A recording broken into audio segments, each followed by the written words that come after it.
இது அரங்கம் the ultimate talk show. அரங்கம் தொடர்ந்து அதிர்கிறது. இன்றைய அதிரடியான தலைப்பு, தற்கொலைகள் அதிகரித்து வருவதற்கு காரணம் குடும்பமா சமுதாயமா? சரி கார்த்திக், நீங்க ஒரு விஷயம் சொல்லணும்னு சொன்னீங்க. அதாவது முதல்ல ஒரு மாணவர் 1967ஆம் ஆண்டுல ஒரு பாக்ட் வச்சுக்கிட்டாரு. ஒரு மார்க்னால அவர் தற்கொலை பண்ணிக்கிட்டாரு. அதாவது இப்ப வர்ற ஒரு ட்ரெண்ட் என்னன்னா, இந்த உடல் ஒரு பிரிசன், இதுல இருந்து என்னோட உயிரை வெளியாக்கி இந்த உலகத்தை ஹீல், உடல் ஒரு சிறை, இந்த சிறையில இருந்து நம்ம ஆன்மாவை வெளியாக்கி இந்த உலகத்தை ஹீல் பண்ணணும் அப்படின்ற ஒரு நோக்கம் உருவாகி, ஒரு எண்ணம். அதனால நிறைய எப்படிப்பட்ட இளைஞர்கள் மத்தியில இந்த மாதிரி எண்ணம் இருக்கு? இது ஒரு சர்டன் டைப் ஆஃப் ரிலிஜன் கூட நீங்க கூப்பிடலாம். அது ஒரு அவுட்வர்ட் திங்கிங் பிலாசபி கூட இருக்கலாம். சில ஊர்ல இது நியாயமா கூட படுத்தி பேசிட்டு இருக்காங்க. எந்த அளவுக்கு தீவிரமா இருக்குன்னு நீங்க நினைக்கிறீங்க? வளர்ந்துட்டு வருது. ஒரு 20 விழுக்காடு உலகத்துல இருக்காங்க அந்த மாதிரி. சரி, ரொம்ப நன்றி கார்த்திக். சரி குமரேஷ், நீங்க ஒரு சமூக சேவையாளர். நீங்க நிறைய 15 வயதினரோட நீங்க பழகுற வாய்ப்பு உங்களுக்கு கிடைக்குது. எப்படிப்பட்ட பிரச்சனைகளுக்காக அவங்க தற்கொலையை நாடுறாங்க? முக்கியமான காரணம் வீட்டில் உள்ள பிரச்சனை இல்ல காதல் பிரச்சனை தான். வீட்டுல உள்ள பிரச்சனை என்ன பிரச்சனை? பெற்றோர்கள் வன்முறையா அல்லது விவாகரத்தா? எப்படிப்பட்ட? ரெண்டு வகையில பாக்கலாம். ஒன்னு ஆக்ஷன், ஒன்னு ரியாக்ஷன். இப்ப வன்முறை விவாகரத்துனா வீட்டில் உள்ள ஆக்ஷன்ஸ், அவங்க பெற்றோர் உள்ள பிரச்சனை. அதுக்கு இவங்க எப்படி ரியாக்ட் பண்றாங்க அப்படிங்கறத ரியாக்ஷன் எப்படின்னா, இப்ப சின்ன குழந்தைல ஒரு குழந்தை உழுவுதுன்னா பெற்றோர் உடனே போய் அதை அடிக்க மாட்டாங்க. பரவாயில்ல, இட்ஸ் ஓகே அப்படின்னு சொல்லிதான் வளர்ப்பாங்க. ஆனா இதே ஒரு 18 வயசுல தடுக்கி விழுறாங்க வாழ்க்கையில, அது எப்படி பெற்றோர் ரியாக்ட் பண்றாங்க? அதுக்கு உடனே நீ ஒரு பெரிய தப்பு. இப்ப பாய் ஃப்ரெண்ட், எனக்கு ஒரு பாய் ஃப்ரெண்ட் இருக்கு வீட்டுல சொல்றாங்க. பெற்றோர் எல்லா பேரும் பாய் ஃப்ரெண்ட் பிரேக்கப்பா இல்ல அப்படின்னு நிதானமா பேசாம உடனே உனக்கு பாய் ஃப்ரெண்ட் இருக்கு, அதிரடியான ஒரு நடவடிக்கை இருக்கிறதுனால இவங்களும் அதிரடியான ஒரு நடவடிக்கை எடுக்கிறாங்க. ராஜேஷ், நீங்களும் ஒரு கதையை பத்தி சொல்லணும்னு சொல்லிட்டு இருந்தீங்க. ராஜேஷ், என்னோட கூட்டாளியோட தம்பி. கொஞ்சம் சத்தமா பேசுங்க. My friend's brother, he just went to have a haircut, GI. என்ன வயசு அவருக்கு? 14. So GI. Okay, haircut போனாரு. வீட்டுக்கு போனோனே அவங்க அப்பா கத்துனாரு, ஏன் இந்த மாதிரி முடிய வெட்டி இருக்கு, அசிங்கமா இருக்கு, அந்த மாதிரி நீ பேசாம செத்து போலாம அந்த மாதிரி சொல்லிருக்காரு. அப்படின்னா அந்த தகப்பனார் அவரை பார்த்து சொல்லிருக்காரு. அவர் ஒரு ஹேர்கட் பண்ணதுக்காக ஆத்திரத்துல சொல்லிருக்காரு. ஆனா என்னோட கூட்டாளியோட தம்பி அதை ஏத்துக்க முடியாம, அவருக்கு என்ன 16 வயசு? 14 வயசு.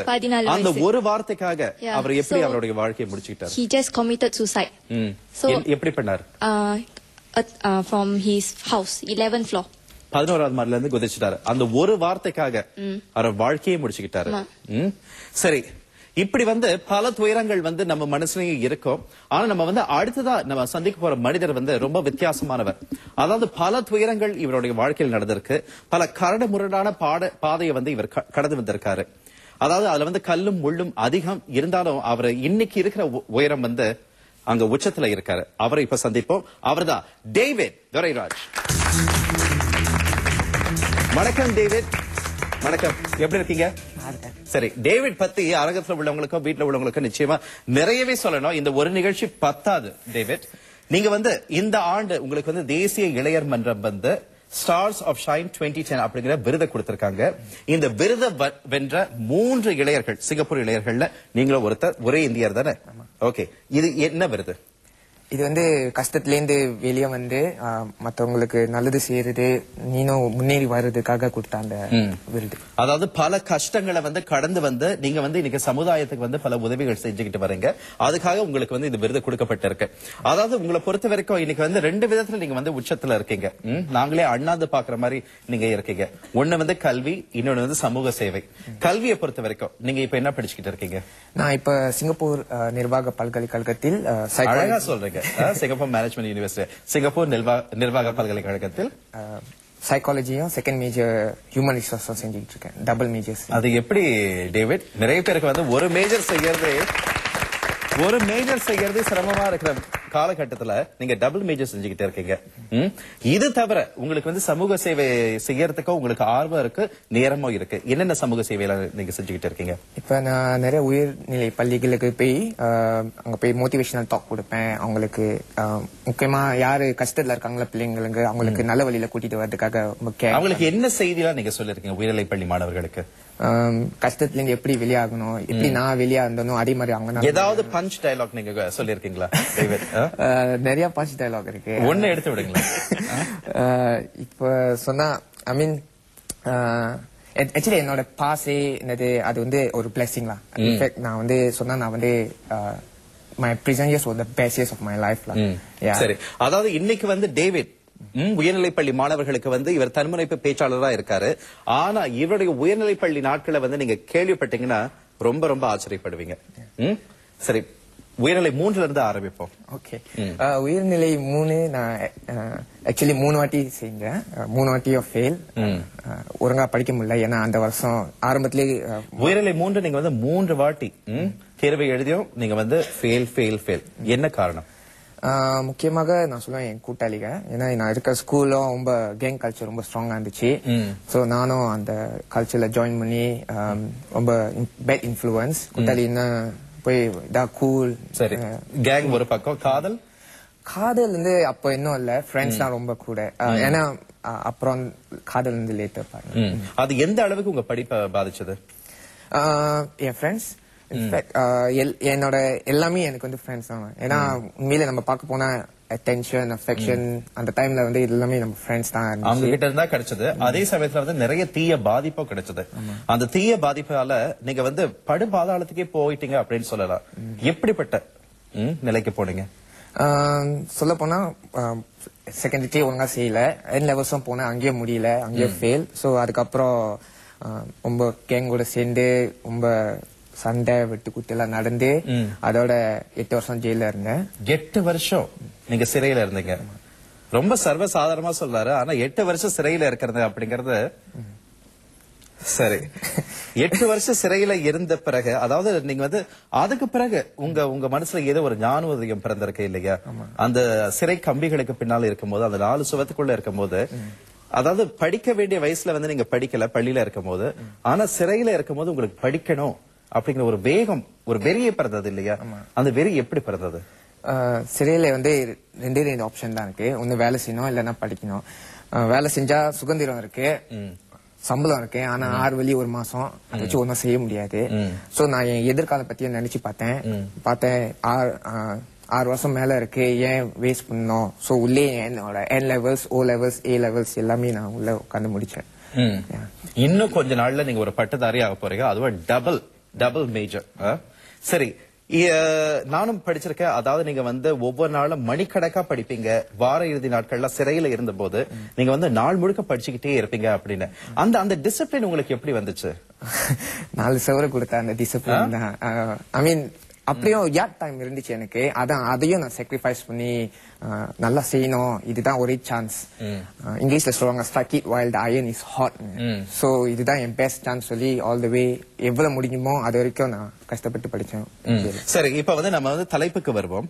அதாவது நிறைய இளைஞர்கள் உங்களுடைய சூழ்நிலையிலேயே இருந்திருக்கலாம், பலதரப்பட்ட சூழ்நிலைகள். இப்ப கூட 13 வயசுல காதல் தோல்வி, அவங்க அப்பா வந்து ஒரு வார்த்தை கடிஞ்சோ சொல்லிட்டாருன்னு சொல்லிட்டு 14 வயசுல உயிரை விட்டுட்டாரு. இப்படிப்பட்ட இளைஞர்களுக்கெல்லாம் நீங்க வந்து எப்போதாவது 8 ஆண்டு சிறை அப்படிங்கறது சாதாரண விஷயம் இல்ல. எப்போதாவது வந்து உங்க மனசுல தோண்டி இருக்கா, தற்கொலை பண்ணுவோம், இதெல்லாம் முடிச்சிருவோம், நமக்கும் இந்த வேதனை வேணாம், நம்ம குடும்பத்துக்கும் வேணாம் அப்படின்னு ரொம்ப அவமானப்பட்டு இருப்பீங்க இல்லையா? அதெல்லாம் முடிவு கொண்டு வர்றது, அந்த எண்ணம் வெளிப்படையா சொல்லுங்க, எப்பவாவது வந்திருக்கா? வந்தது இல்ல. ஏன்னா கஷ்டத்துல இருந்தாலும் எனக்கு அந்த உறுதி இருந்துச்சு. என்ன டேவிட் சொல்றீங்க? நிறைய பேருக்கு அந்த எண்ணம் சர்வசாதாரணமா வருது. அந்த இது உங்களுக்கு சர்வசாதாரணமா நீங்க சொல்றீங்க, எப்படி வந்தது? நாங்க தெரிஞ்சுக்க ஆசைப்படுறோம். உங்களுக்கு அவ்வளவு மனதைரியம் எப்படி வந்துச்சு?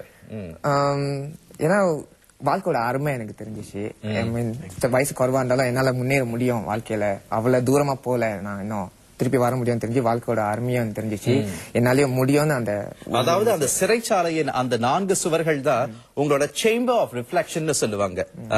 நீங்க அதை யோசிச்சு பார்த்து வாழ்க்கையோட அருமை உங்களுக்கு புரிஞ்சிருக்கு. அது வந்து பெரிய கைத்தட்டு கொடுக்கணும். அதாவது நிறைய பேருக்கு வந்து வாழ்ந்து பார்க்காமலேயே இந்த வாழ்க்கை எவ்வளவெல்லாம் மோசமாக முடியும்னு பார்க்காமலேயே அவங்க வந்து முடிவுக்கு வந்துடுறாங்க. இந்த ஒரு தோல்வியை பார்த்தோடனே முடிச்சுக்கலாம் அப்படின்னு.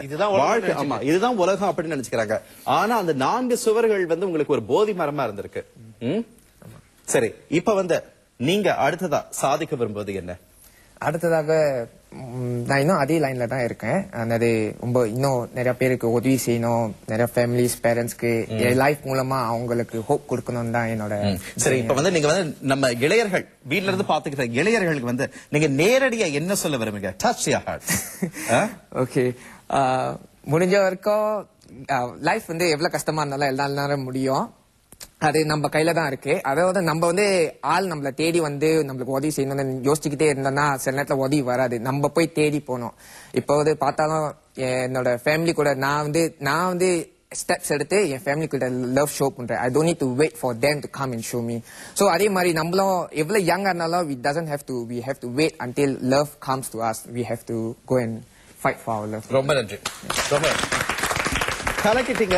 வாழ்த்துக்கள். இன்னும் நீங்க பெரிய உயரங்கள், பெரிய வெற்றிகள்லாம் நீங்க அடையணும். வாழ்த்துக்கள். சாதிச்சிட்டீங்க டேவிட், சாதிச்சிட்டீங்க.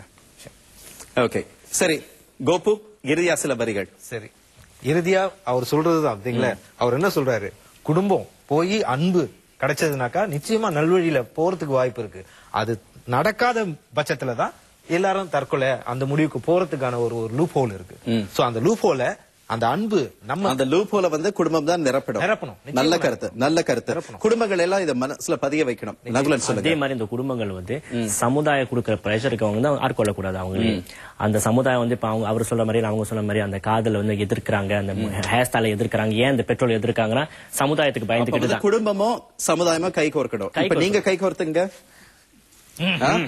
சரி, குடும்பமும் சமுதாயமும் வந்து அழகா கை கோர்த்துருச்சு. ஆமா, குடும்பமும் சமுதாயமும் கை கோர்க்கும் போது எந்த மாதிரி தோல்விகள் வந்தாலும் என்ன ஒரு காதல் தோல்வியா? ஒரு காதல் தோல்விதான்.